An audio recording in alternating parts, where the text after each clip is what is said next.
கன்னியாகுமரியில் சுற்றுலா பயணிகளுக்கு கெட்டுப்போன உணவுகளை வழங்கிய ஹோட்டல்களில் அதிகாரிகள் அதிரடி சோதனை மேற்கொண்டு வருகின்றனர். சுற்றுலா ஸ்தலமான கன்னியாகுமரியில் ஏராளமான உணவகங்கள் உள்ளன. இங்கு வரும் சுற்றுலா பயணிகளுக்கு கெட்டுப்போன உணவுகளை வழங்குவதாக உணவு பாதுகாப்புத்துறை அதிகாரிகளுக்கு தொடர்ந்து புகார் வந்த வண்ணம் இருந்தது. இதனையடுத்து உணவு பாதுகாப்புத்துறை நியமன அலுவலர் டாக்டர் செந்தில்குமார் தலைமையிலான அதிகாரிகள் கன்னியாகுமரியில் உள்ள ஹோட்டல்களில் திடீர் அதிரடி சோதனை மேற்கொண்டனர்.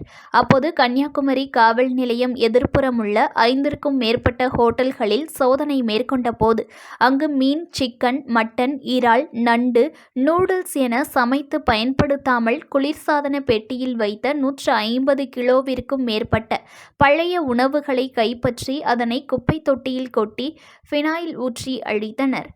சுற்றுலா பயணிகளுக்கு கெட்டுப்போன உணவுகளை வழங்கிய ஹோட்டல்களுக்கு உணவு பாதுகாப்பு அதிகாரிகள் அபராதம் விதித்தனர்.